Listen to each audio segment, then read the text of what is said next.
हे कृष्ण करुणा सिंधु दीनबंधो जगतपते गोपेश गोपिका कांत राधा कांत नमोस्तुते तप्त कांचन गौरांगी राधे वृंदावनेश्वरी वृषभानुसुते देवी प्रणमामि हरिप्रिये। जय श्री कृष्ण चैतन्य प्रभु नित्यानंद श्री अद्वैत गदाधर श्रीवासादि गौर भक्त वृंद। हरे कृष्ण कृष्ण कृष्ण हरे हरे, हरे राम राम राम हरे हरे। हरे कृष्ण कृष्ण कृष्ण हरे हरे, हरे राम राम राम हरे हरे। हरे कृष्ण कृष्ण कृष्ण हरे हरे, हरे राम राम राम हरे हरे। तो आप सभी का फिर एक बार स्वागत है। और आज हम बात कर रहे हैं कि संतुष्टि कैसे मिलती है, सेटिस्फेक्शन क्या होता है, भक्ति में सेटिस्फेक्शन क्या होता है। तो हम विस्तार से संतुष्टि के बारे में आज चर्चा करेंगे कि भागवतम में, भगवत गीता में, चैतन्य चरितामृत में और हमारे बाकी मुख्य ग्रंथों में संतुष्टि के बारे में कहाँ पर क्या कहा गया है और श्रील प्रभुपाद ने हमें कैसे गाइड किया कि हम संतुष्ट रह सकते हैं अपने जीवन में। तो सबसे पहले मैं किसी से आग्रह करूंगा कि ये श्लोक कोई पढ़े। बिल्कुल। संतुष्टः सततं योगी यतात्मा दृढनिश्चयः मय्यर्पितमनो बुद्धिर्यो मद्भक्तः स मे प्रियः। Thank you so much, Mataji. Such a nice rendition of this shloka. Really mesmerizing. Thank you so much. Thank you Prabhu ji. Thank you. Gyanesh Prabhu ji पढ़ेंगे। हरे कृष्ण प्रभु जी। हरे कृष्ण प्रभु जी, पढ़िए पढ़िए। संतुष्टः सततं योगी यतात्मा दृढ़ निश्चयः मय्यर्पितं मनोबुद्धि यो मद्भक्तः स मे प्रिय। थैंक यू प्रभु जी, थैंक यू सो मच। तो अब हम आगे बढ़ते हैं। संतुष्ट सततम योगी, आज का सत्र केवल ये एक फ्रेज को हम समझने में लगाएंगे। भगवान ने ये श्लोक कहाँ बोला है? भगवान ने ये श्लोक बोला है भगवत गीता के 12वें अध्याय में। भगवत गीता के 12वां अध्याय भगवत गीता का पिनेकल है, जिसमें कि भक्ति योग की बात कर रहे हैं। और भगवान बार बार वहां पे, जैसे हम भगवान के लिए कोई अष्टकम गाते हैं, ऐसे भगवान यहाँ पे भक्तों का अष्टकम गा रहे हैं। और भक्तों का अष्टकम गाते हुए बार बार क्या कहते हैं? मद भक्ता समय प्रिय, ऐसा भक्त मुझे प्रिय है, ऐसा भक्त मुझे प्रिय है, ऐसा भक्त मुझे प्रिय है। एक एक श्लोक में आप पढ़िएगा। आज मैं आप सबसे हाथ जोड़ के विनती करूंगा, ये चैप्टर का केवल मीनिंग मीनिंग पढ़िएगा तो आपको लगेगा वाह, भगवान ने बिल्कुल एग्जैक्टली बताया कि में प्रिय, कौन उनको प्रिय, हम सब भगवान के प्रिय बनना चाहते हैं। तो उसमें एक 14 श्लोक में वो कहते हैं संतुष्ट सततम योगी। तो संतुष्ट सततम योगी, 3 शब्द हैं यहाँ पे। संतुष्ट अर्थात सेटिस्फाइड, सततम मतलब हमेशा, जो ऐसा करेगा वो योगी है। तो संतुष्ट, कभी कभी संतुष्ट हम सब रहते हैं, जैसे अभी प्रभु जी ने बताया था। सतत रूप से जो संतुष्ट रहेगा वो योगी है। तो योग का अर्थ हम समझ चुके हैं इतने सारे सत्रों में। योग का अर्थ है भगवान से हमारा संबंध, और उस संबंध की जागृति और उसका अनुभव, इसको योग कहा जाता है। तो संतुष्ट सततम योगी, जो सतत रूप से संतुष्ट है वो योगी है। और जो ऐसा योगी है वो भगवान का बहुत प्रिय है। बहुत सिंपल बात है कि हमको अगर कहना है कि मैं भक्ति योगी हूँ, तो हमको संतुष्ट रहना पड़ेगा और सतत रूप से संतुष्ट रहना पड़ेगा। एक बार थोड़ा बहुत संतुष्ट रहने से बात नहीं बनेगी। बट इस बात को जब भी हम आज के जमाने में, जब कट थ्रोट कंपटीशन है, रेट रेस का जमाना है, तब अगर मैं ये बात कहूँ कहीं पर किसी फोरम में कि आप संतुष्ट हो जाइए और आप सतत रूप से संतुष्ट रहिए तो आप योगी हो जाएंगे, तो ज्यादातर लोग मेरे पीछे पड़ जाएंगे और कहेंगे कि ये तो आप बहुत गलत धारणा दे रहे हो, इसी कारण से हम पिछड़े हुए हैं। तो आज हम ये समझेंगे कि क्या संतुष्टि का अर्थ होता है, सतत रूप से संतुष्ट होने का अर्थ क्या होता है, और जब सतत रूप से हम संतुष्ट होते हैं तो हम योगी कैसे होते हैं, कैसे भगवान के प्रिय बन जाते हैं, इसको भी हम समझेंगे। तो नॉर्मली हम मानते हैं कि ह्यूमंस का इवोल्यूशन हुआ साइंस में, या जो मटेरियलिस्टिक सोसाइटी है वो ये मानती है कि ह्यूमंस का जन्म हुआ। अब बंदर से हम जो है जैसे तैसे खींचतान के हजारों सालों में इंसान बन गए। अब इंसान बने तो एकदम से हमारा पीछे मुड़ के देखते हैं तो देखते हैं कि यार वो बंदर ज्यादा सेटिस्फाइड था, मेरे को ज्यादा प्रॉब्लम है जीवन में। तो ये इवोल्यूशन होते होते मेरा सेटिस्फेक्शन किधर खो गया, मेरा सेटिस्फेक्शन कहाँ चला गया। जानवर को देखो, एक छोटा सा कुत्ते का बच्चा भी है तो बढ़िया घूमता रहता है, एंजॉय करता है लाइफ में, ना उसे स्कूल जाना है ना जॉब पे जाना है, खाना पीना तो थोड़ा बहुत कहीं मिल ही जाता है इंडिया में, जीवन उसका चल जाता है। तो कई बार छोटे बच्चे रहते हैं तो वो स्कूल जाते हैं तो वो देखते हैं पास में कुत्ते को देखते हैं, बिल्ली को देखते हैं, तो वो बड़े उसको देख के मैस्मराइज से उसको देखते रहते हैं। तो एक बच्चे से मैंने पूछा क्या हो गया, तुम इतने ध्यान से इसको क्यों देख रहे हो? बोले कितनी मस्त जिंदगी है इसकी, मेरी जिंदगी में कितनी टेंशन है, मुझे रोज इतना भारी भी स्कूल का बैग लेके जाना पड़ता है।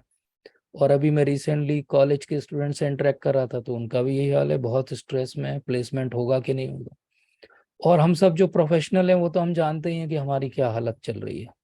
तो सेटिस्फेक्शन हमारा इस इवोल्यूशन में, इस आपाधापी में कहाँ पे खो गया। एक ज्वेल था हमारे पास जो हम कहीं रख के भूल गए, और अब हमें याद भी नहीं आ रहा है कि वो कहाँ है, उस ट्रेजर बॉक्स की चाबी भी कहाँ है ये भी हमें याद नहीं आ रहा। सेटिस्फेक्शन की बात हम सब लोग करते हैं, अस्पताल से मरीज भी डिस्चार्ज होता है तो उसको एक फीडबैक फॉर्म थमाया जाता है कि भरो भैया इसमें आप कितने सेटिस्फाइड रहे डॉक्टर से, कितने सेटिस्फाइड रहे नर्स से।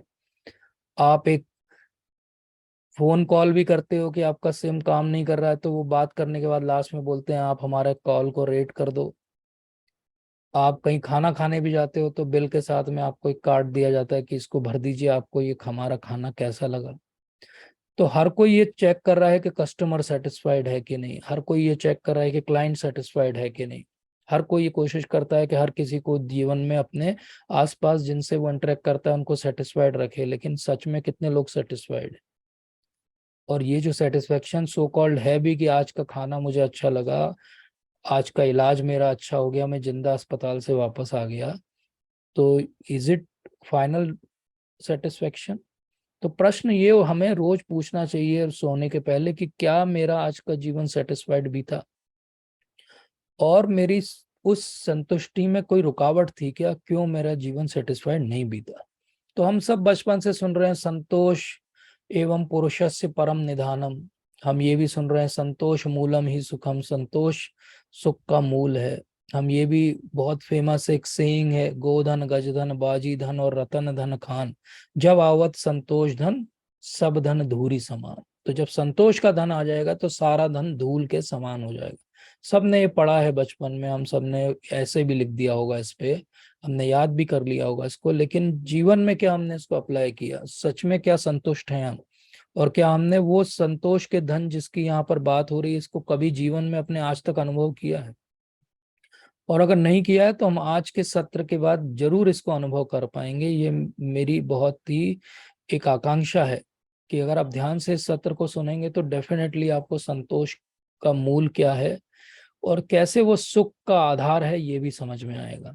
तो नॉर्मली हम जब संतुष्टि की या सुख की या सेटिस्फेक्शन की बात करते हैं तो हम भौतिक धरातल पे बात करते हैं, और ये बात बहुत स्पष्ट समझिए कि हम लोग जो सो कॉल्ड स्पिरिचुअलिस्ट हैं वो मटेरियल एंजॉयमेंट के विरोधी नहीं है। हम आपको ये नहीं कह रहे हैं कि आप अपने मटेरियल एंजॉयमेंट को, सेटिस्फेक्शन को छोड़ दीजिए, हम केवल आज इस सत्र में बताएंगे कि कैसे इनको एक्चुअली प्रॉपर तरीके से एंजॉय किया जाता है। तो हमारी बहुत सारी टेंडेंसीज होती हैं भौतिक जीवन की, बहुत सारी वस्तुओं का हमने संग्रह करके रखा है, बहुत सारे एक्सपीरियंस हम अपने जीवन में लेते हैं, लेना चाहते हैं, विदेश जाना चाहते हैं, यहाँ घूमना चाहते हैं, ये खाना चाहते हैं, इससे मिलना चाहते हैं, इस सिचुएशन में रहना चाहते हैं, इन इमोशंस को एक्सपीरियंस करना चाहते हैं। और इन सब में हम क्या ढूंढते हैं कि मैं किसी प्रकार से मेरी इन टेंडेंसीज, इन वस्तुओं से, मेरे इन अनुभवों से और आसपास की जो परिस्थितियां हैं उनसे मैं सुखी हो जाऊं। तो हर कोई सुखी होने का प्रयत्न कर रहा है, सेटिस्फाइड रहने का प्रयत्न कर रहा है, लेकिन इन सब रैल में घूम रहा है वो, इन सब के बाहर वो नहीं जा पा रहा। तो जो सो कॉल्ड कर्मीज हैं जो केवल भौतिक जीवन में लगे हुए हैं वो सोचते हैं कि ये जो मेरा शरीर है यही शरीर मुझे मटेरियल एंजॉयमेंट देगा। और इसके लिए वो बहुत बहुत बहुत मेहनत करते हैं जीवन में अपने, और उनको लगता है कि जब मेरे पास बहुत धन आ जाएगा तो मैं संतुष्ट हो जाऊंगा, या उनको लगता है कि जब मेरी बहुत पहचान हो जाएगी, बहुत पावर होगा, बहुत इन्फ्लुएंस होगा तो मैं संतुष्ट हो जाऊंगा।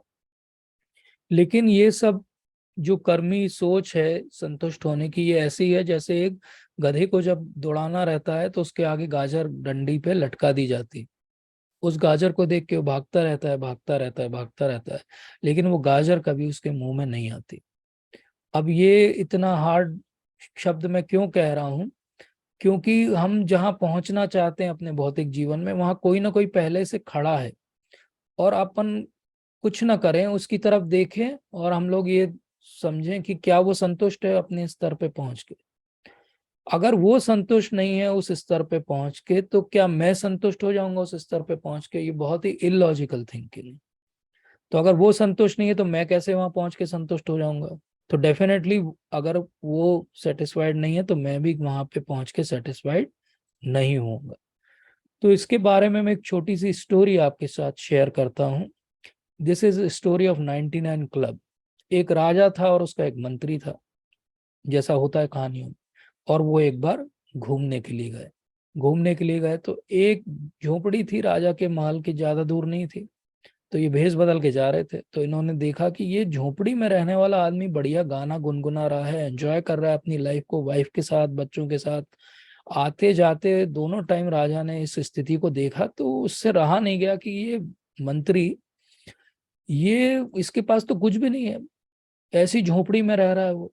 और उसके बाद में देखो तो ये बिल्कुल गाना गुनगुनाता है, खुश रहता है। मैं भी अपनी जब महल की छत से देखता हूँ तो हमेशा ये एंजॉयमेंट के मोड में रहता है। क्या है भैया इसकी सेटिस्फेक्शन का राज क्या है?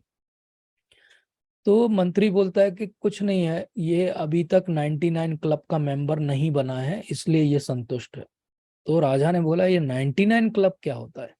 तो बोले, ये बहुत सीक्रेट टाइप का क्लब है, इसमें बहुत कम लोगों को एंट्री मिलती है, लेकिन जिनको एंट्री मिलती है उनकी संतुष्टि हमेशा के लिए समाप्त हो जाती है। तो राजा बोलता, अरे तो इसको भी बना के बताओ जरा, ये 99 क्लब का मेंबर, इसको भी बनवाओ। तो बोले ठीक है, उसके लिए मुझे आपके खजाने से थोड़ा सा स्वर्ण की मुद्राएं चाहिए। तो राजा ने बोला ठीक है, ग्रांटेड फॉर एक्सपेरिमेंट। तो इन्होंने क्या किया, मंत्री ने वो एक पोटली ली और उसमें 99 सोने की जो स्वर्ण मुद्राएं थी वो गिन के उस पोटली में बांध के उसकी झोपड़ी के बाहर फेंक दी रात के समय। जब ये सुबह सुबह उठा, गेट खोला इसने अपनी झोपड़ी का, तो उसको सामने एक पोटली दिखाई दी। वो पोटली क्यूरियोसिटी से उसने उठाई और उसको अपने घर के अंदर ले गया। घर के अंदर ले गया तो गिना उसने, 1 2 3 4 20 30, 98 99। बोले 99, 100 क्यों नहीं है? 100 नहीं है। फिर से उसने गिना, फिर से गिना, अरे 99, 100 नहीं है। पत्नी को बुलाया, पत्नी एक बार गिनो जरा इसको, उसने भी गिना, बोले ये तो 99 है। बोले एक मिसिंग है, एक कहाँ चला गया? तो उसने बोला कि ऐसा करो, अब ये एक अपन पूरा करेंगे फिर इसको एंजॉय करेंगे, तो ये 99 तुम अपने पास रख लो संभाल के। बोले अब ये एक कहाँ से आएगी, हम तो बहुत गरीब लोग हैं। बोले कोई बात नहीं, पास में एक जमींदार है, मैं उसके यहाँ काम करूंगा और वो एक स्वर्ण मुद्रा मुझे दे देगा 1 महीने में, वो लेके मैं आता हूँ and then we will enjoy with this 100। तो बोले ठीक है, दिस इज वेरी नाइस। तो ये आदमी जो दिन भर गाना गुनगुनाता था, ये अब पहुंच गया जमींदार के पास हाथ जोड़ के और बोले कि जमींदार जी मुझे काम पे रख लीजिए। तो बोले अरे तुम तो हमेशा मना कर देते थे। बोले नहीं नहीं, अभी मुझे जरूरत है। बोले ठीक है। उसको बहुत ज्यादा मेहनत वाला कार्य दे दिया गया। वो पत्थर तोड़ता रहा, काम करता रहा, और महीने के अंत में जमींदार ने उसको एक गोल्ड का कॉइन दे दिया। अब ये गोल्ड का कॉइन दे दिया तो ये पहुंचा अपने घर, बोले ये देखो ये देखो, अब हो गए हमारे पास 100। तो बोले अरे नहीं पतिदेव, अभी 100 नहीं हो पाए, क्योंकि आप जब थे नहीं तो ये इनको स्कूल की कुछ फीस भरनी थी, इनको कुछ खाने के लिए अच्छी चीज चाहिए थी, अब इतना पैसा आ गया तो मैंने भी 1 2 साड़ी खरीद ली अपने लिए, तो वो क्या हुआ है, 3 मुद्राएं जो है खर्च हो गई हैं। बोले अरे 3 को खर्च हो गई, चलो कोई बात नहीं, ये एक रखो, अब मैं फिर से जाता हूँ 1 महीने के लिए काम करूंगा और 2 कमा के लाऊंगा। इस तरीके से साइकिल 2 3 महीने चलती रही, वो 100 तो नहीं हो पाई। राजा ने एक दिन देखा कि ये तो झोपड़ी में आजकल बहुत कम दिखाई देता है, और जब दिखता है तो बड़े टेंशन में ऐसे ऐसे ऐसे ऐसे घूमता रहता है, कुछ सोचता रहता है। तो मंत्री को बुलाया, क्या हुआ, क्या किया तुमने इसके साथ? इसका तो गाना वाना सब छूट गया, ये तो टेंशन में घूम रहा है। बोले अब ये 99 क्लब का मेंबर है महाराज, अब ये कहीं नहीं जाएगा, अब ये हमेशा ऐसे ही घूमेगा। तो ये 99 क्लब क्या है, उसके पास 99 स्वर्ण मुद्राएं थी, लेकिन उसको लगा कि इसको 100 करना है। ये हमारी जो गाजर लटकी हुई है कि एक प्रमोशन हो जाए, एक इंक्रीमेंट हो जाए, एक बिजनेस डील और हो जाए, एक दुकान और खुल जाए, एक पीढ़ी का और इंतजाम हो जाए, ये सब 99 क्लब की मेंबरशिप है। जिसने ले रखी हो वो आज रिजाइन कर सकता है। पॉइंट इज कि आप जब तक 99 को 100 बनाने जाते हो वो 97 हो जाता है, क्योंकि लाइफ फाइनाइट है, जिंदगी हमारी लिमिटेड है, और समय के साथ हमारी एबिलिटीज, हमारी क्वालिटीज, सब चीजें डिटोरेट होती रहती हैं। तो इसलिए बहुत जरूरी है कि हम अगर भौतिक स्तर पे एंजॉयमेंट करना चाहेंगे, चाहे हमारी टेंडेंसी से, चाहे हमारी सिचुएशन से, चाहे हमारी वस्तुओं के संग्रह से, तो वो ऐसा है जैसे कोई आग लगी हो और उसको बुझाने के लिए मैं इसका इस्तेमाल करूं जो सामने आपको स्क्रीन पे दिख रहा है। तो आप में से कितने लोग मानेंगे कि ये बहुत ही समझदारी का कार्य है? तो आप सब तुरंत मुझे रोक देंगे, मूर्ख हो क्या, ये क्या कर रहे हो, आग में कोई पेट्रोल डाल के आग को बुझाता है? लेकिन सेटिस्फेक्शन मिलने के लिए भौतिक स्तर पे प्रयास करना भौतिकता को बढ़ाना है, और इस भौतिकता को बढ़ाने से कभी भी हम सेटिस्फाइड नहीं हो सकते। जब जब हम भौतिकता को बढ़ा के संतुष्ट होने का प्रयास करते हैं, आप ये फोटो याद रखिएगा कि आप अग्नि के अंदर पेट्रोल डाल रहे हैं, और पेट्रोल डालेंगे तो वो और भभक जाएगी। भौतिक वस्तुओं से संतुष्टि किसी को ना मिली है, ना कभी मिलेगी। और इसके उदाहरण क्या कम है हमारे यहाँ? सबसे बड़ा उदाहरण है एक रावण नाम का असुर, जिसके 10 सिर हैं। 10 सिर मतलब 10 तरीके से वो एंजॉय कर सकता है अपनी लाइफ, जिसके पास सोने की बनी हुई लंका है। लेकिन क्या हुआ उसके साथ? He was never satisfied. और ऐसे ही हम कृष्ण लीला में देखें तो कंस है, कंस के पास किसी वस्तु की कमी है, लेकिन नहीं, उसको तो एक कृष्ण की सोच, थिंकिंग से ही वो दिन भर विचलित होता है, रात को उसको नींद नहीं आती है कि एक दिन उसकी मृत्यु हो जाएगी। तो बात यह कि एक दिन तो सबकी मृत्यु होनी है, तो आप सेटिस्फाइड क्यों नहीं हो? वो एक दिन तो सबका आना है। कंस भी बहुत पढ़ा लिखा है, फिलोसोफर है। आप भागवतम पढ़ोगे तो एक सेक्शन में ऐसा आपको पढ़ के अगर कोई बताए नहीं कि ये कंस महाराज बोल रहे हैं, तो आपको लगेगा कि अच्छा ये भगवत गीता का श्लोक बोला जा रहा है। और रावण तो हम जानते हैं ब्राह्मण कुल से आया है, तो उसके पास तो ज्ञान का अथाह भंडार है, जो तांडव स्तोत्र लिख सकता है, लेकिन उसका अपने ऊपर कंट्रोल नहीं, सेटिस्फेक्शन नहीं। तो ये दो हमारे जो शास्त्रों से उदाहरण लेके हम समझ सकते हैं कि कैसे लोग हुए हैं संसार में और किस प्रकार से वो कभी भी सेटिस्फाइड नहीं रहे। और इसके अलावा आप कहेंगे कि ये तो पुराने एग्जाम्पल दे दिए आपने, कुछ नया हो तो हमारी समझ में आए। हो सकता है रावण ये सब कहानियां हो, तो मैं आपको हिस्ट्री से एक एग्जाम्पल देता हूँ। Alexander the great, Alexander Philip two उसके जो पिताजी थे, उनके बाद में राजगद्दी का अधिकारी बना 336 बीसी में। और जब तक वो 33 ईयर्स का था, 30 से 33 ईयर के बीच में उसने दुनिया का, एंशंट वर्ल्ड का सबसे बड़ा एम्पायर खड़ा कर दिया अकेले। 33 की एज में ये मर गया। जब ये अपने डेथ बेड पे था, जब मरने वाला था, तो उसने 3 जो हैं अपने मंत्रियों को बोला कि मेरी 3 इच्छाएं हैं अंतिम, उनको जरूर पूरा करिएगा जब मेरी मृत्यु होगी, क्योंकि उसे पता था कि अब ये मलेरिया से उसकी मृत्यु होने वाली है। सोचिए, जिसने पूरे संसार पे कब्जा किया था उसको एक छोटे से मच्छर ने निपटा दिया, और वो मच्छर भी इंडिया का था, क्योंकि वो इंडिया में आया था इन्वेड करने के लिए, और यहाँ के मच्छर ने बदला ले लिया उससे। जो बड़े बड़े राजा हार गए, मच्छर उससे जीत गया। तो अलेक्जेंडर को एक मच्छर ने काटा, उसको मलेरिया हो गया, उसके मरने की नौबत आ गई। तो ऐसा कहा जाता है कि मरने के समय उसने अपने 3 विशेष जो हैं वो बोले, और वो 3 विशेष बहुत ध्यान से सुनिए क्या थे। पहला उसका डिजायर था कि अलेक्जेंडर ने कहा कि मैं जब मृत्यु को प्राप्त हो जाऊं, तो मेरा जो ताबूत हो उसको मेरे जो वहाँ के हकीम हैं, वैद्य हैं, फिजिशियंस हैं, डॉक्टर्स हैं, वो कंधा देंगे। 4 कौन रहेंगे? वो डॉक्टर कंधा देंगे। फिर उसने बोला मेरी दूसरी इच्छा ये है कि जब मैं अपनी कब्र तक ले जाया जाऊं, तो जो रास्ता हो उस पे जितना मैंने कमाया है उसमें से गोल्ड, सिल्वर और प्रीशियस स्टोन्स, डायमंड्स, रूबीज, एमराल्ड सब भर दिए जाएं रास्ते भर। और बोले तीसरी आपकी इच्छा क्या है जहां पना? तो तीसरी इच्छा है कि जब मैं जाऊं तो मेरा हाथ मेरे कॉफिन के, ताबूत के बाहर खुला हुआ दिखना चाहिए सबको। तो वो पूछते हैं मंत्री लोग कि ये अजीब सी तीनों इच्छाएं, आज तक किसी मरने वाले ने ये बोला नहीं, आप क्या सनक गए हैं, क्या हो गया है आपको? तो बोले नहीं नहीं, मैं तो ऐसा ही हूँ शुरू से, लेकिन मैंने कुछ रियलाइज किया अपनी लाइफ में, इसलिए मैं ऐसा कह रहा हूँ। तो बोले क्या आपने रियलाइज किया महाराज? तो बोले इसलिए मैंने अपना रूल बनाया कि मेरे डॉक्टर्स मेरे कब्र तक मुझे ले जाएंगे, ये दिखाने के लिए कि आपके पास सबसे अच्छे डॉक्टर्स हों तो भी आप एक दिन मृत्यु को प्राप्त होगे। बोले अच्छा ठीक है, लेकिन ये दूसरा वाला क्यों? बोले ये मैं दिखाना चाहता हूँ दुनिया के पास कि आपके पास सारी दुनिया की दौलत हो, लेकिन फिर भी जब मृत्यु आएगी तो आपको कोई भी नहीं बचा सकता। बोले ठीक है, ये हाथ क्यों खुला रखना है आपका, बाहर से हाथ दिखाना क्यों है सबको? बोले ये दिखाना है कि मैं आया था तो ऐसे ही आया था खाली हाथ, और मैं जा रहा हूँ तो खाली हाथ जा रहा हूँ। जब अलेक्जेंडर खाली हाथ जा रहा है, जिसने संसार पे कब्जा कर लिया, तो बाकी लोगों की क्या बिसात है? तो ये है रूल ऑफ सेटिस्फेक्शन। सेटिस्फेक्शन कहाँ से आएगा? इस रियलाइजेशन से आएगा कि हम फाइनाइट बीइंग्स हैं, हमारी लाइफ बहुत लंबे समय नहीं चलने वाली है, और ये बहुत बड़ी गिफ्ट है। तो संतुष्टि भौतिक स्तर पे नहीं मिल सकती, ये तो हमने बहुत स्पष्ट रूप से समझ लिया। रावण को देख लिया, कंस को देख लिया, अलेक्जेंडर को देख लिया, और इस दौरान जब मैं ये बोल रहा था तो आपने अपने आसपास दो चार और लोगों को जिनको आप जानते देख ही लिया होगा। तो अब हम आते हैं कि दूसरा तरीका सेटिस्फेक्शन, संतुष्टि का है कि सब कुछ मैं छोड़ दूं।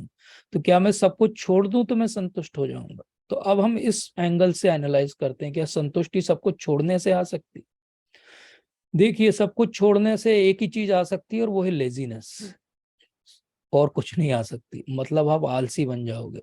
तो आप देख सकते हो, आप चले जाओ हरिद्वार, चले जाओ, आप कहीं भी चले जाओ, क्या करते हैं साधु लोग जो सब कुछ छोड़ के आ गए? गांजा भांग फूंकते रहते हैं, इधर उधर की बातें करते रहते हैं, मोबाइल पे कुछ देखते रहते हैं। What is this? This is not going to give you satisfaction. सब कुछ छोड़ने के बाद भी आपकी सोच तो वही रह गई। आपने घर छोड़ा, लेकिन अब आप अखाड़े में और महंत बन के लड़ाई झगड़े करने लगे। आप देखो कितने रोज हम पढ़ते हैं, केवल हिंदुइज्म में नहीं, सारे धर्मों में यही हो रहा है। तो सब कुछ छोड़ने से या तो आप लेजी बन जाओगे, या आप जो है वो ऐसे हो जाओगे कि अनप्रोडक्टिव हो गए, तो आप कभी भी सेटिस्फाइड नहीं रह पाओगे। तो सब कुछ छोड़ना भी भौतिक स्तर पे हमें सेटिस्फेक्शन नहीं दे सकता। और ये हम देखते हैं भगवत गीता से, जैसे अर्जुन को इस इच्छा हो रही थी वो सब कुछ छोड़ के चला जाए, क्षत्रिय धर्म का निर्वाह ना करे, लेकिन भगवान ने क्या कहा? नहीं, तुम क्षत्रिय हो, तुम्हें क्या करना पड़ेगा? क्षत्रिय धर्म का निर्वाह करना पड़ेगा। तो अब कोई और तरीका है क्या? सब कुछ छोड़ूं मैं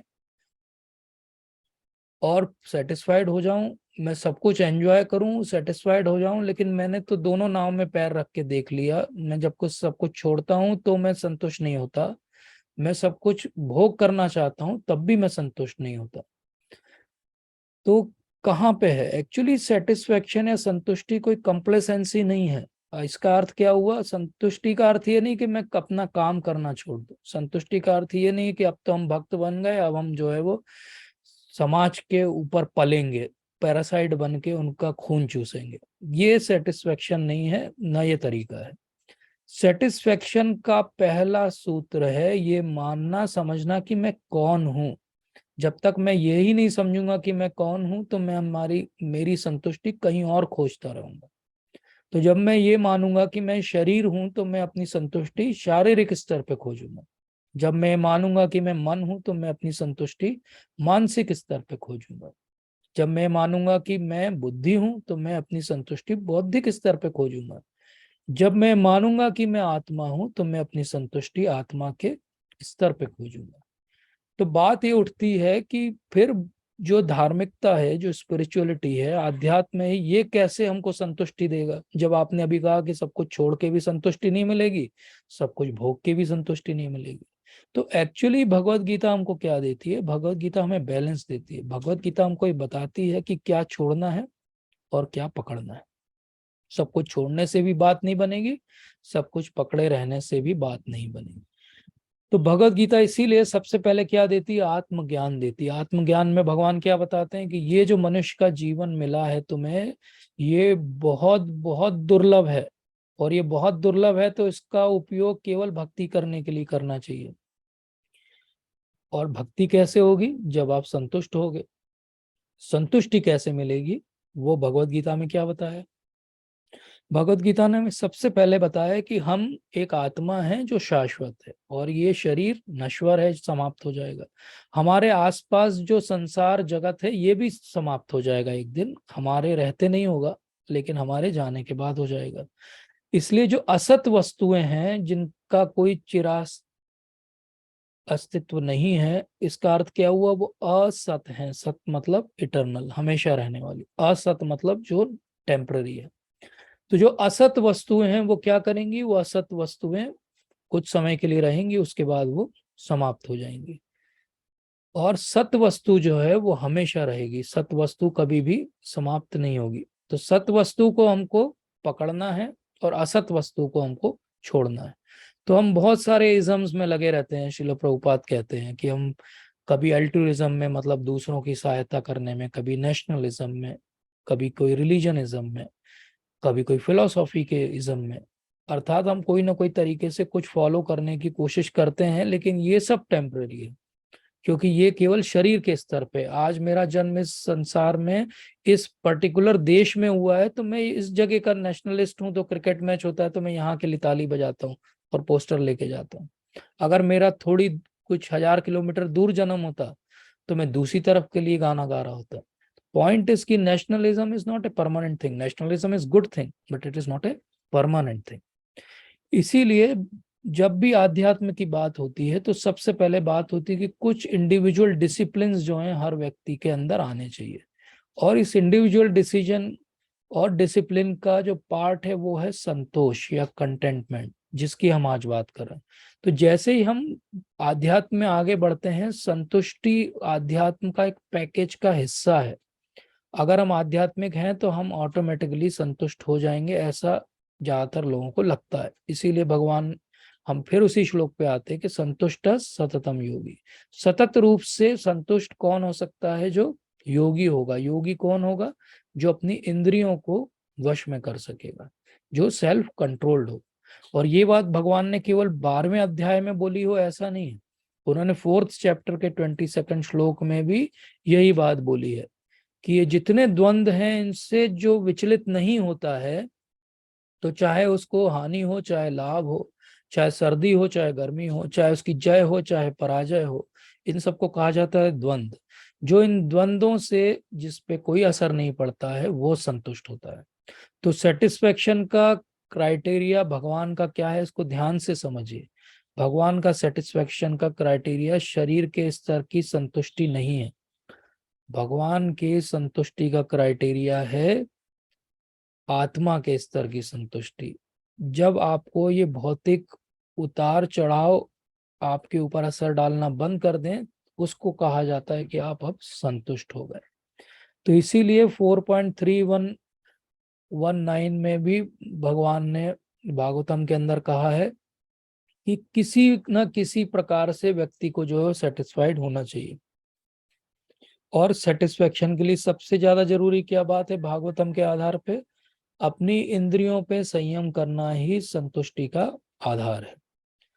तो सबसे इंपॉर्टेंट सीक्रेट क्या है सेटिस्फेक्शन का, वो अब आप बात करेंगे। हमने अभी तक ये बात कर ली कि भौतिक स्तर पे संतुष्टि नहीं हो सकती, उथली तरह के आध्यात्म से सब कुछ छोड़ने से भी संतुष्टि नहीं हो सकती, क्योंकि हम मिथ्याचारी बन जाते हैं। असली में संतुष्टि कहाँ पे होती है, कुछ चीजें छोड़ने से होती है और कुछ चीजें पकड़ने से होती हैं। सीक्रेट क्या है, ज्यादातर बार जब हम संतुष्टि की बात करते हैं तो हम अपनी बात करते हैं। ध्यान से समझिए, मैं संतुष्ट हो गया तो जगत संतुष्ट हो जाएगा। मेरा संतुष्टि सबसे जो है महत्वपूर्ण है। परिवार में सब कोई मुझे संतुष्ट करते रहे, मेरी वजह से कोई और संतुष्ट रहे या ना रहे चलेगा। तो ये क्या हो गया, ये बहुत ही सेल्फ सेंटर्ड कॉन्सेप्ट है सेटिस्फेक्शन का, है संतुष्टि का। अगर हम इसको फ्लिप कर दें, उल्टा कर दें कि मैं अपनी संतुष्टि के बारे में सोचना बंद कर दूं और मैं ये सोचने लगूं कि क्या किसी प्रकार से भगवान संतुष्ट हो सकते हैं मुझसे। देखिए, जब भी मैं भगवान की संतुष्टि के लिए कार्य करूंगा तो वो ऐसा हो गया जैसे पेड़ की जड़ को पानी देना। जब हम पेड़ की जड़ को पानी देते हैं तो पत्तों को पानी अपने आप मिल जाता है। जब हम भगवान को संतुष्ट करते हैं तो हम स्वतः ही संतुष्ट हो जाते हैं, उसके लिए कोई एक्स्ट्रा प्रयास हमको नहीं करना पड़ता। ये बहुत बड़ी बात है, बहुत बड़ा सीक्रेट है, ज्यादातर हमको ये ज्ञात ही नहीं है। हम अपने सेटिस्फेक्शन, अपने परिवार के सेटिस्फेक्शन, अपने समाज राष्ट्र के सेटिस्फेक्शन में लगे हैं। असल में हमको किसको संतुष्ट करना है? भगवान को करना है। जब हम भगवान को करेंगे तो बाकी सब लोग अपने आप ही संतुष्ट हो जाएंगे। तो जैसे भौतिक स्तर पे हमने कुछ पॉइंट डिस्कस किए थे जिसमें हम संतुष्टि ढूंढते हैं, तो अब ये मैं कुछ टिप्स दे रहा हूँ भागवतम, भगवत गीता और श्रील प्रभुपाद के तात्पर्यों के आधार पे कि कैसे कोई भौतिक वस्तु है उससे क्या हम भगवान को सेटिस्फाई कर सकते हैं। तो बिल्कुल कर सकते हैं, क्योंकि अगर हम ये जान लें कि भगवान कहते हैं भगवत गीता में कि भोक्ताराम यज्ञ तपसाम सर्वलोक महेश्वरम, 2.59 में भगवान कहते हैं और 5.29 में भगवान कहते हैं भोक्ताराम यज्ञ तपसाम सर्वलोक महेश्वर। तो पूरे संसार का भोक्ता कौन हूं? मैं हूं। सारे लोगों का महेश्वर कौन हूं? भगवान कह रहे हैं मैं हूं। अगर हम ये बात समझ लें कि भगवान हर चीज के प्रोपराइटर हैं, तो ऑटोमेटिक सी बात है कि जो वस्तु जिसकी है उसकी संतुष्टि के लिए उपयोग में आनी चाहिए। तो जहां हम अभी भौतिक वस्तुओं को अपने आसपास घेरा बना के एकत्र करके ये सोच रहे हैं कि ये सब वस्तुएं मेरी हो जाएं तो मैं संतुष्ट हो जाऊंगा, अगर हम थोड़ा सा अपना सोच बदल दें कि ये सब चीजें तो भगवान से ही आ रही हैं, क्यों ना भगवान के लिए इनका उपयोग किया जाए। और जैसे ही मैं सोचूंगा, मैंने एक सीढ़ी संतुष्टि की पार कर ली। दूसरा, हम संतुष्टि ढूंढ रहे थे मटेरियल एक्सपीरियंसेस में, लेकिन मटेरियल एक्सपीरियंसेस के साथ हमने डिस्कस किया दो बड़ी प्रॉब्लम है। एक, हमेशा के लिए वो नहीं है, नश्वर हैं, समाप्त हो जाएंगे। दूसरा, वो हमेशा हमारे फेवर की बात नहीं करते, कभी गर्मी होती है तो कभी ठंडी भी होती है, कभी अच्छा मौसम है तो कभी बारिश भी होती है। तो इस द्वंद से जो ऊपर उठ जाएगा वो इन मटेरियल एक्सपीरियंसेस से ऊपर उठ गया। तो ये भगवत गीता के 4.22 जो श्लोक अभी हमने बात की थी, उसी के तात्पर्य में श्रील प्रभुपाद बहुत बड़ी की हमको दे रहे हैं कि सक्सेस हो या फेलियर हो, अगर आप सेम रूप से दोनों को झेलने लगते हो, समझने लगते हो, जीवन में अपनाने लगते हो, सेटिस्फाइड रहने लगते हो, तो भगवान भी आपसे अपने आप संतुष्ट हो जाएंगे। तो भौतिक एक्सपीरियंसेस को भी हम सेटिस्फेक्शन के लिए उपयोग कर सकते हैं। तीसरा, हमने देखा कि हम मटेरियल कुछ सिचुएशन, भौतिक सिचुएशंस में हम अपनी सेटिस्फेक्शन ढूंढते हैं। लेकिन अगर हम ये सोच लें कि येन केन प्रकारेण, किसी भी प्रकार से, चाहे मैं गृहस्थ हूं, चाहे मैं ब्रह्मचारी हूं, चाहे मैं सन्यासी हूं, मैं किसी भी वर्ण या आश्रम में हूं, मेरा एक ही कार्य होना चाहिए, भगवान को संतुष्ट करना। तो मैं किसी भी सिचुएशन में रहूंगा, मैं भगवान की संतुष्टि के लिए ही कार्य करूंगा। इस प्रकार से हमारी हर सिचुएशन को भी हम भगवान की सेटिस्फेक्शन के लिए उपयोग में कर सकते हैं। जैसे कि चैतन्य चरितामृत मध्य खंड की 19 चैप्टर, ये बहुत इंपॉर्टेंट चैप्टर है मध्य का, इसके तात्पर्य में श्रील प्रभुपाद लिखते हैं हम अपने इमोशंस को भी भगवान के लिए उपयोग कर सकते हैं। जैसे हम अपने इमोशंस में सेटिस्फेक्शन, संतुष्टि संसार में ढूंढ रहे हैं, बट एक्चुअली वो संतुष्टि थोड़ी देर के लिए अगर कुछ मिलती भी है तो वो केवल एक प्रकार की काम वासना है, उसमें प्रेम लेश मात्र भी नहीं है, क्योंकि प्रेम केवल आत्मा का परमात्मा के साथ हो सकता है। तो इसलिए चैतन्य चरितामृत के जो ऑथर हैं कृष्णदास कविराज गोस्वामी, वो कहते हैं कि अपनी इंद्रियों की वांछा पूर्ति करना जो है वो काम वासना है, और भगवान की इंद्रियों की वांछा पूर्ति करना वो प्रेम है। तो इस तरीके से हम अपने सारे इमोशंस को भी भक्ति में लाकर भगवान के सेटिस्फेक्शन के लिए, संतुष्टि के लिए उपयोग कर सकते हैं। हमारी बहुत सारी मटेरियल टेंडेंसीज भी होती हैं। जब हम आध्यात्म में आते हैं तो कई बार हमारे साथ जब अच्छा होने लगता है तो हमको लगता है ये तो बढ़िया तरीका है, आप थोड़ी थोड़ी भक्ति करो, थोड़ा थोड़ा नाम जप करो और अपनी इच्छाओं की पूर्ति करो। मतलब नाम के बल पे आप क्या कर रहे हो? नाम के बल पे आपको संसार में भौतिक सुविधाएं चाहिए। आपने क्या बना दिया भगवान को? आपने भगवान को एक जोमेटो या स्विगी बॉय बना दिया। मतलब मैंने फोन किया है, ये वाला ऑर्डर पहुंच जाना चाहिए भगवान कल तक मेरा डील हो जाना चाहिए, कल तक मेरे बच्चे की शादी हो जाना चाहिए, कल तक मेरा पे राइज हो जाना चाहिए, कल तक मेरा घर बन के तैयार हो जाना चाहिए और उसके आगे एक मर्सिडीज भी खड़ी रहना चाहिए। And mind you, you have to do it. If you don't do it, I will see that I will not come to you. तो ये क्या हो गया, भगवान को हम ब्लैकमेल भी कर रहे हैं। तो भगवान कोई डोमिनोज के पिज्जा डिलीवरी बॉय नहीं है कि वो आपके ऑर्डर को सप्लाई करेंगे। ये जब हम भक्ति में आगे बढ़ते हैं तो हम समझते हैं कि भगवान ने तो कहा है कि पहले मुझे सरेंडर करो, I am not your order supplier. 18.66 we all know this shloka. तो हमारी मटेरियल टेंडेंसीज भी भक्ति में आगे धीरे धीरे खत्म होंगी। हम भगवान के लिए कार्य करेंगे, ना कि अपनी संतुष्टि के लिए। और जब हम उनकी संतुष्टि के लिए कार्य करेंगे, आप मान सकते हैं मेरी बात बिल्कुल 100%, आपको जो सुख संतुष्टि सेवा करने में मिलेगी भगवान की तरफ से, वो आपको कहीं और नहीं मिल सकती। आपको करोड़ों का कोई पे चेक दे दे, आपका बहुत बड़ा सा विला हो जाए और उसके आगे फ्लीट ऑफ कार्स खड़ी हों, लेकिन आप संतुष्ट कभी नहीं होंगे। और वो संतुष्टि हो सकता है कि हमारा जो फूड फॉर लाइफ का प्रोग्राम चल रहा है उसमें जाके आप एक दिन डोनेट भी मत करिए, आप चले जाइए और वहां चम्मच से जो बेचारे जरूरतमंद लोग हैं उनको चम्मच से केवल प्रसाद दे दीजिएगा थाली में। और फिर मुझे आके बताइएगा कि हाँ प्रभु जी आप सही कह रहे थे, आज मुझे वो सेटिस्फेक्शन मिला जो 4 ऑपरेशन करके भी नहीं मिलता है, जो जब मेरा बैंक बैलेंस 2 करोड़ बढ़ जाता है तब भी नहीं मिलता है। और ये मैं फीडबैक बहुत सारे लोगों से ले चुका हूँ। इसीलिए आप मंदिर में देखिए, बहुत सारे ऐसे धनी लोग भी आते हैं, हर मंदिर में आते हैं, जिनको किसी चीज की कमी नहीं है, लेकिन संतुष्टि उन्हें केवल मंदिर में आके मिलती है और कहीं आके नहीं मिलती। तो भगवान की संतुष्टि के लिए कार्य करेंगे तो हमारी संतुष्टि स्वतः हो जाएगी, पर ये हमारी समझ में आता नहीं है। इसलिए प्रभुपाद क्या करें बेचारे, वो एक परपट में ये एग्जाम्पल तक दे देते हैं भागवतम के, कि अगर किसी को दूध पीने की वजह से डायरिया हो जाए तो दूध से ही बना हुआ दही खाने से उसका डायरिया ठीक हो जाता है। तो इसी प्रकार से अगर हमारी असंतुष्टि की जड़ भौतिक चीजें हैं, उन्हीं भौतिक चीजों को भगवान की ही संतुष्टि के लिए कार्य में लगा देना ऐसा ही है जैसे दूध पीने से हुई बीमारी को दही पीने से ठीक कर लेना।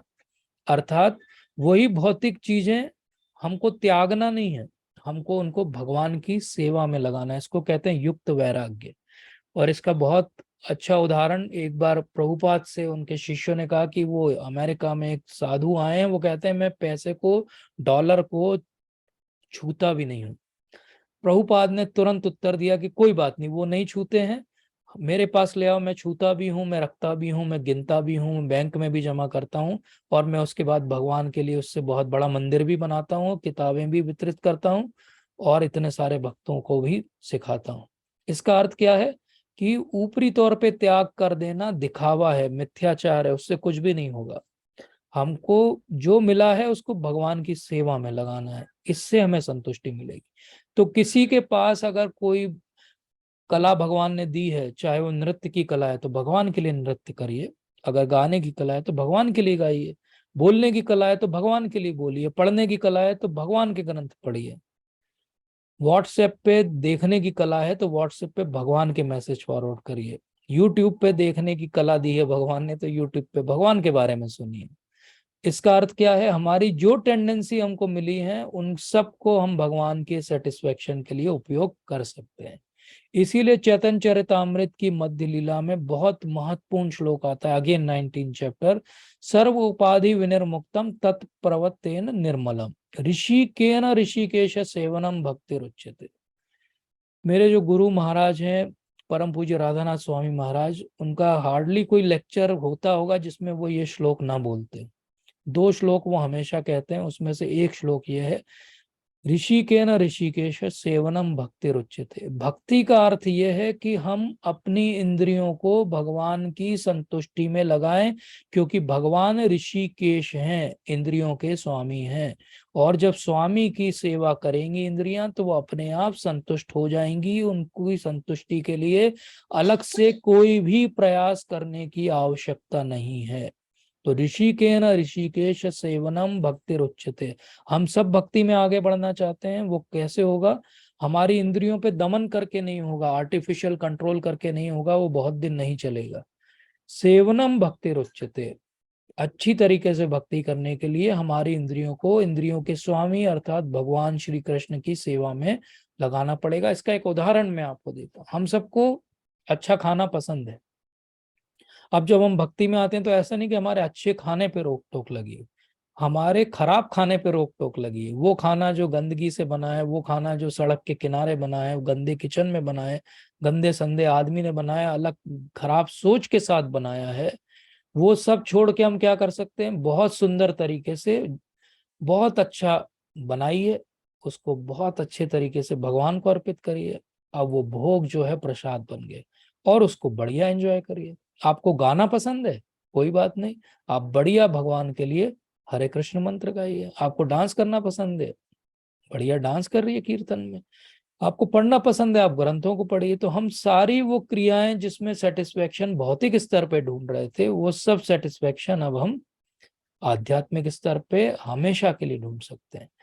और अगर कोई ऐसा व्यक्ति हो जो डायरेक्टली प्रैक्टिस ना कर पाए, तो वो कम से कम उनकी सहायता कर सकता है जो इस बात को आगे प्रचार करने में प्रयास कर रहे हैं।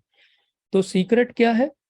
सीक्रेट ये है कि हम अपना सेटिस्फेक्शन अपने लेवल पे ढूंढ रहे हैं, उसको भूल जाइए, भगवान के लिए कार्य करिए, भगवान को सेटिस्फाई करिए। और सोचिए कि एक दिन अगर भगवान आपकी किसी भी एक चीज से विस्मित होके भी अगर आपकी तरफ देख लिए, हंस दिए, तो फिर क्या बचा? आपसे ज्यादा सेटिस्फाइड कोई व्यक्ति नहीं होगा। But how to aim it? Now problem is कि with this material living, how to aim this? तो इसके लिए प्रभुपाद फिर चैतन्य चरितामृत की मध्य लीला 11 चैप्टर में बहुत अच्छा हमें एक सूत्र देते हैं। वो ये कहते हैं कि तुमको भगवान को सेटिस्फाई करना है, लेकिन उसके लिए तुम्हें गुरु को सेटिस्फाई करना पड़ेगा, उसके लिए तुम्हें भक्तों को सेटिस्फाई करना। अगेन पॉइंट ये नहीं कि भक्तों से मैं संतुष्ट हो जाऊं, नहीं, मेरे से भक्त संतुष्ट हो, मेरी सेवा ऐसी हो कि भक्त संतुष्ट हो जाए। मैं कोई मीडियोकर काम ना करूं। मुझे अगर कोई सेवा मिली है तो वो फिर उस लेवल की होना चाहिए कि मैं भगवान के लिए कर रहा हूँ। मैं हमेशा एक उदाहरण देता हूँ कि मान लो एक दिन मोदी जी को आप अपने घर पे बुला लो, और सपोज आप उनको समोसे बना के खिलाना चाहते हो, और आपने आज तक कभी समोसे ना बनाए हो, तो आप क्या करोगे? आप सबसे वर्ल्ड क्लास इंग्रेडिएंट्स लाओगे, उसको तरीके से बहुत अच्छे से सीखोगे, बार बार बना के परफेक्शन लाओगे, ताकि मोदी जी जिस दिन आएंगे तो उनको परफेक्ट समोसे खाने को मिलना चाहिए। जब एक साधारण व्यक्ति जो इस संसार का है, उसके लिए हम इतना ध्यान देंगे, तो मान लीजिए हम माला कर रहे हैं, तो वो किसके लिए कर रहे हैं? भगवान के लिए कर रहे हैं। भगवान सुन रहे हैं हमारी माला। हम गुरु महाराज के लिए कर रहे हैं। मान लीजिए हमें कोई सेवा मिली, तो किसके लिए कर रहे हैं? भक्तों की संतुष्टि के लिए कर रहे हैं। लेकिन हम वहां पे क्या लॉजिक लगाते हैं, चलेगा, चलता है, कोई बात नहीं, थोड़ा बहुत कर दो, फिर चलते हैं। ऐसा नहीं, ऐसा होगा तो ना हम कभी संतुष्ट होंगे। और हम क्यों नहीं संतुष्ट होंगे? क्योंकि जब गुरु महाराज और भक्ति संतुष्ट नहीं है, तो हम कैसे संतुष्ट होंगे? तो सबको अगर संतुष्ट करना है तो बेसिक रूट बस इतनी सी, हरे कृष्ण कृष्ण कृष्ण हरे हरे, हरे राम राम राम हरे हरे। एक साधे सब सधे। इसका अर्थ क्या है? एक चीज को साध लीजिए, सब चीज सध जाएगी। और वो एक चीज भगवान है, हरि नाम। आप हरि नाम को साध लीजिए, आपका दिन, आपका जीवन इतना बटर के जैसा बीतेगा कि आपको लगेगा कि ये क्या हुआ, मेरा आज का दिन तो ऐसा चला गया, मुझे एक चीज के लिए एफर्ट्स नहीं करने पड़े, और पूरा जीवन भी आपका ऐसे ही चला जाएगा। Let's try to satisfy Krishna, let try to satisfy devotees, let's try to satisfy Srila Prabhupada.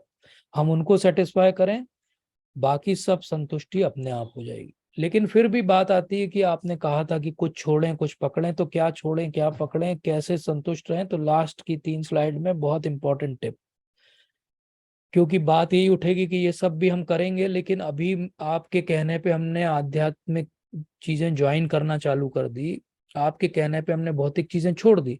अब भौतिक चीजों से जो मुझे सेटिस्फेक्शन मिलता था, वो तो आपने बटन दबा दिया और खत्म कर दिया हमारा। और आध्यात्मिक जीवन में मेरी अभी इतनी प्रगति हुई नहीं है कि मुझे वो वाला जो है संतुष्टि मिले ऊपर से। तो मैं तो बिल्कुल खाली हो गया हूँ। मुझे वहां से भी संतुष्टि नहीं मिल रही, मुझे यहाँ से भी संतुष्टि नहीं मिल रही। यहाँ की संतुष्टि आपने फोर्सफुली बंद कर दी है, और वहां की आध्यात्मिक संतुष्टि के लिए मैं अभी अधिकारी नहीं हूँ। तो मेरी हालत तो और खराब हो गई। इससे तो मैं ज्यादा अच्छा तब था जब भगवान के बारे में नहीं सुना था। ऐसे एलिगेशन भी बहुत कॉमनली मैं सुनता हूँ। तो लोग कहते हैं कि क्या करें, अब आपने ये भी करवा दिया, अब इतनी फिलॉसफी पढ़ा दी कि अब मैं वापस भौतिक जीवन में जाऊंगा तो मैं कभी संतुष्ट नहीं रह सकता। लेकिन अब मैं धीरे धीरे प्रयास कर रहा हूँ और जितना हो सक रहा है, तो मैं क्या कभी इस स्तर पे पहुंच पाऊंगा कि मुझे आध्यात्मिक जो सेटिस्फेक्शन मिले? तो इसका उत्तर हम कहाँ खोजें? इसका उत्तर हम खोजते हैं, हम चलते हैं चाणक्य पंडित के पास। चाणक्य पंडित ने एक बहुत अच्छा श्लोक बोला और उन्होंने बोला, संतुष्ट स्त्रीषु कर्तव्य स्वदारे भोजने धने। पहले हम पहली लाइन समझते हैं। संतोष तीन चीजों में हमेशा रहना चाहिए। इसको लिख लीजिए, रट लीजिए, स्क्रीनशॉट ले लीजिए, याद कर लीजिए। तीन चीजों में संतुष्टि सबसे ज्यादा जरूरी है, स्वदारे, भोजने और धने। स्वदारे अर्थात आपका जो भी स्पाउस है, हम सब गृहस्थ हैं, तो जो माता जी के पति हैं, जो पतियों की माता जी हैं, वाइफ्स हैं और हस्बैंड्स हैं, अपने वाइफ हस्बैंड से सेटिस्फाइड रहिए। ये पहला रूल है। अगर आध्यात्मिक प्रगति करनी है तो कंप्लेन करने से कुछ नहीं होगा कि ये तो ऐसे हैं और वो वैसे हैं, ये सनकी है और वो मूर्ख है, इससे बात नहीं बनेगी। सबसे पहले संतुष्टि रखिए, आपको जो भगवान ने दिया है वो आप डिजर्व करते थे, तो एंजॉय दैट। पॉइंट इज कि you can't change your spouse. तो चाणक्य पंडित क्या कह रहे हैं? स्वदारे, आपको जो मिला है, पहली चीज, आपका जो भी कपल हैं वो एक दूसरे से सेटिस्फाइड रहें, क्योंकि ये जब सेटिस्फेक्शन नहीं रहता तभी सारी इलिसिट रिलेशनशिप्स चालू होती हैं। सारा HIV, HBsAg, सारी दुनिया भर की STI बीमारी सब यहीं से आती है। इसलिए सबसे पहली संतुष्टि अपने स्पाउस से रखिए।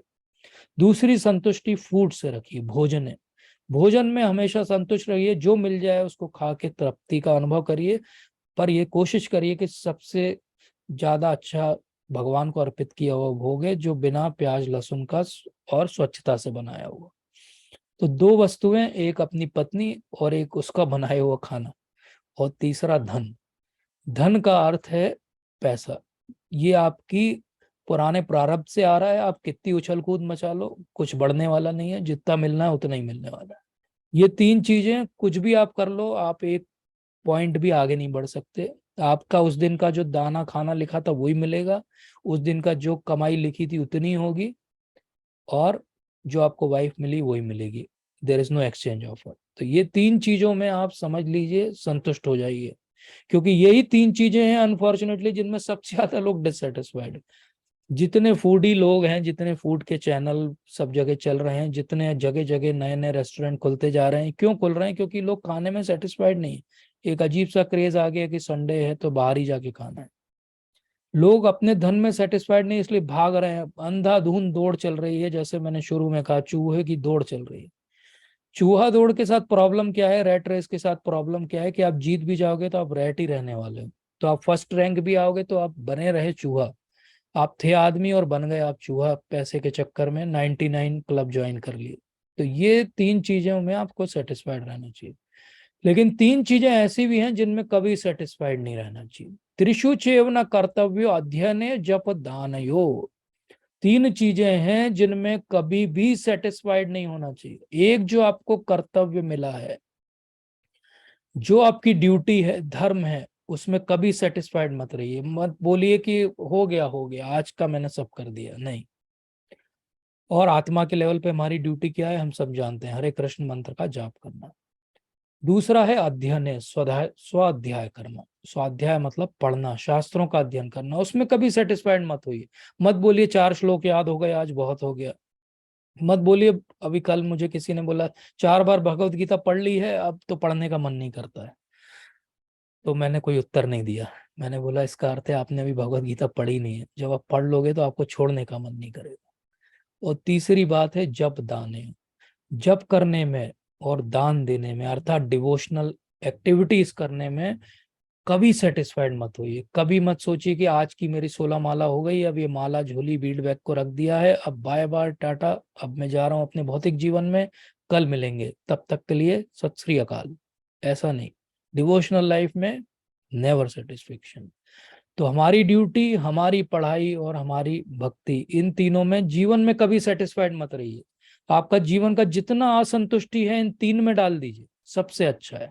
और इन तीन में जुट जाइए, जूझ जाइए और इन तीन में कुछ अच्छा करके बताइए, भगवान आपकी तरफ देखने लगेंगे। और बाकी पुरानी तीन चीजें सबको याद ही है, मैं एक बार फिर याद दिला देता हूँ। स्पाउस, फूड और मनी, इसमें कुछ मत ढूंढिए, इसमें कोई रस नहीं है, कभी नहीं मिलने वाला। इसमें जो मिला है उसमें संतुष्ट रहिए, सिंपल सी बात है। तो इसलिए लोग क्या सोचते हैं, मेरी लोकेशन घर की कहाँ होगी उससे मेरा सेटिस्फेक्शन डिसाइड होता है।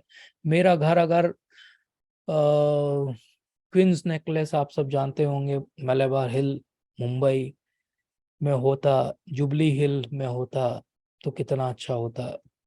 अगर मैं लुटियंस दिल्ली में रह रहा होता बड़े से बंगले में, तो कितना अच्छा होता। नहीं है अच्छा, वहां जो रह रहे हैं वो भी दुखी हैं, सुसाइड कर रहे हैं। इसलिए आपकी लोकेशन ऑफ हाउस डिसाइड नहीं करती कि आप सेटिस्फाइड रहोगे कि नहीं रहोगे। आपकी लोकेशन ऑफ कॉन्शियसनेस डिसाइड करती कि आप सेटिस्फाइड रहोगे कि नहीं। हमारी कॉन्शियसनेस का लोकेशन कहाँ है? हमारी कॉन्शियसनेस का लोकेशन तो अभी भी खाने में अटका है। हमारी कॉन्शियसनेस का लोकेशन तो अभी भी भौतिक काम वासना में अटका हुआ है। तो हम कैसे सेटिस्फाइड होंगे? कैसे हम सेटिस्फाइड होंगे? हम ढूंढ ही गलत जगह रहे हैं। गलत जगह आप जीवन भर ढूंढते रहो, आपको कभी कुछ नहीं मिलेगा। इसलिए लाइफ का सेटिस्फेक्शन का पहला सूत्र और आखिरी सूत्र यह है कि जो आपको मिला है उससे संतुष्ट रहिए। क्योंकि अगर आप नहीं रहोगे तो आप दूसरों को देखोगे, और दूसरों को देखोगे तो आप संतुष्टि की जगह उनसे जलन करने लगोगे। जलन करने लगोगे तो जलन कुछ नहीं है, अपने स्वयं के प्रति अनहैप्पीनेस को दर्शाती है जलन, और कुछ नहीं होती। तो ये याद रखिए कि हम सबको भगवान ने एक यूनिक एबिलिटी के साथ बनाया है, गिफ्ट्स के साथ बनाया है। और हमारी बहुत स्पेशल गिफ्ट्स हैं जो भगवान ने हमको दी है। और उनमें से सबसे बड़ी गिफ्ट क्या है? हमारी दो गिफ्ट हैं जिनको हम रोज खोलते हैं, और वो दो गिफ्ट है हमारी आंखें। जब भी हम सुबह उठते हैं तो हम अपनी आंखें खोलते हैं और हम संसार को देखते हैं, और हम सुबह उठते हैं तो हमें अपना नाम याद आ जाता है। याद रखिए, दो भगवान की सबसे बड़ी गिफ्ट है। क्योंकि बहुत सारे लोग हैं बेचारे जो जीवन में देख नहीं पाते, और बहुत सारे लोग हैं जो हो सकता है कल की सुबह ना देख पाए, और बहुत सारे लोग ऐसे भी होंगे इस संसार में जो उठेंगे लेकिन उनको अपना नाम याद नहीं आएगा। तो हम सबको ये तीन गिफ्ट भगवान रोज देते हैं, इसलिए सेटिस्फाइड रहिए जीवन में। सेटिस्फेक्शन कहाँ से आएगा? सेटिस्फेक्शन आएगा जब हमारा पेट भरा हुआ होगा, तो हमको बेस्ट से बेस्ट खाना भी अट्रैक्टिव नहीं लगेगा। तो पेट भरिए, लेकिन पेट काहे से भरेगा? भक्ति से भरेगा। जब भक्ति से भरा हुआ पेट लेके आप संसार में चलेंगे तो आपको कोई चीज कभी अट्रैक्ट नहीं करेगी। संतुष्टि सबसे परम सुख है। तो यू विल बी सेटिस्फाइड। परम पूज्य लोकनाथ स्वामी महाराज बहुत सुंदर बात बोलते हैं, मैंने जब से पढ़ी है मुझे हमेशा याद रहती है, इसलिए आपके साथ शेयर करूंगा कि you would not be satisfied unless and until you are the real you in you is satisfied, then you are satisfied. Hopefully किसी को समझ में आया होगा, नहीं आया तो मैं अब धीरे से बोलता हूँ। आप जब तक संतुष्ट नहीं होगे, जब तक आप ये नहीं समझोगे कि आप हो कौन, जो आपके अंदर का जो आप है, जब वो आप संतुष्ट होगा तो आप अपने आप संतुष्ट हो जाओगे। आप समझ में आ गया? तो महाराज बहुत ह्यूमरसली बताते हैं कि you would not be satisfied unless and until you the real you in you अर्थात आत्मा इज सेटिस्फाइड, देन यू अर्थात ये शरीर इज सेटिस्फाइड। शरीर को सेटिस्फाई करने के लिए आत्मा को सेटिस्फाई करना पड़ेगा। यही संतुष्टि का डायनामिक्स है। जब इस संतुष्टि के डायनामिक्स को हम समझ लेंगे तो भगवान हमारी तरफ देखेंगे और बोलेंगे अब ये मेरे पास आने के लिए अधिकारी है। तो भगवान के पास आने का अधिकार किसको है? जो संतुष्ट होगा। जो असंतुष्ट है, वो असंतुष्ट जीव यहीं पे बना रहेगा, वो कभी भी भगवान के पास नहीं जा सकता। तो हमारी संतुष्टि के सारे इंग्रेडिएंट भगवान ने यहाँ पे दिए हैं। संसार में किसी चीज की कोई कमी नहीं है। भक्ति विनोद ठाकुर महाराज बार बार कहते हैं एक ही वस्तु की कमी है, और वो है कृष्णा कॉन्शियसनेस। और एक ही वस्तु आ जाए तो सारी कमियां अपने आप दूर हो जाती है। अब मैं आप सब लोगों को एक एक्सरसाइज देता हूं कि अपने जीवन की एक लिस्ट बनाइए, क्या चीजें जिससे आप सेटिस्फाइड हैं, क्या चीजें जिससे आप सेटिस्फाइड नहीं हैं। किसी के साथ शेयर मत करिए, खुद पढ़िए और देखिए कि क्यों मैं कुछ चीजों में सेटिस्फाइड नहीं हूं, और क्या आज का सत्र मुझे उन चीजों में सेटिस्फाई होने के लिए कोई प्रेरणा दे सकता है। क्या प्रभुपाद की वाणी हमें कहीं कोई रास्ता दिखा सकती है इस स्तर पे। और ये बात याद रखिए कि कृष्णा कॉन्शियसनेस या भगवान के प्रति भक्ति आएगी तो संतुष्टि अपने आप आ जाएगी। तो कल का जब अखबार, आप में से जो भी अखबार पढ़ते हो, जब पढ़ें तो आप देखिएगा कि शुरू से लेके आखिरी तक अखबार की जो हेडलाइन और मेजर न्यूज हैं वो केवल यही दर्शाती हैं कि आदमी सेटिस्फाइड नहीं था। आदमी सेटिस्फाइड नहीं था इसलिए उसने मर्डर कर दिया, आदमी सेटिस्फाइड नहीं था इसलिए उसने घोटाला कर दिया, आदमी सेटिस्फाइड नहीं था इसलिए उसने बहुत जघन्य जो है वो काम कर दिया जिसका हम नाम भी नहीं लेना चाहते। तो ये सब क्यों हुआ? क्योंकि वो सेटिस्फाइड नहीं था। अनफॉर्चुनेट बात क्या है, हमारे कैरिकुलम में, एजुकेशन में इतने साल पढ़ाया जाता है लेकिन ये पढ़ाया ही नहीं जाता कि संतुष्टि कैसे होती है। और क्योंकि ये पढ़ाया नहीं जाता तो संसार में केवल असंतुष्ट लोग घूम रहे हैं सड़क पे, और वो आपको यूज कर सकते हैं अपनी संतुष्टि पाने के लिए। इसलिए केयरफुल रहिए। तो अपन सब जो यहाँ भक्त हैं सब अपने आसपास भी देखें और अपने अंदर भी देखें कि क्या मैं सेटिस्फाइड हूँ। आज का सत्र इसलिए नहीं है कि हम दूसरों पे उंगली उठाएं कि वो सेटिस्फाइड नहीं है या ये सेटिस्फाइड नहीं है। हम ये झांकें और बोलें कि क्या मैं संतुष्ट हूँ, क्या मैं अच्छे से भक्ति कर रहा हूँ, क्या मैं जो आइडियल भक्त होना चाहिए वैसा बनने का प्रयास कर रहा हूँ। अगर मैं नहीं कर रहा हूँ तो मैं कैसे संतुष्ट होऊंगा? फिर एक दिन मेरे से कहीं भक्ति छूट ना जाए, क्योंकि मुझे थोड़े दिन बाद लगने लगे अरे ये भी सब कहानी है, छोड़ो, इससे कुछ भी नहीं होता। तो आप सबका बहुत बहुत धन्यवाद, और आशा है कि आप लोग मेरे से संतुष्ट हुए होंगे। अगर कोई असंतुष्ट है तो कुछ पूछ सकता है। Thank you so much. Thank you माता जी, थैंक यू सो मच। हरे कृष्ण। हरे कृष्ण। तो आप सभी का बहुत बहुत धन्यवाद, और आप सबकी कृपा के कारण हम ये संतुष्टि पर कुछ प्रयास कर पाए।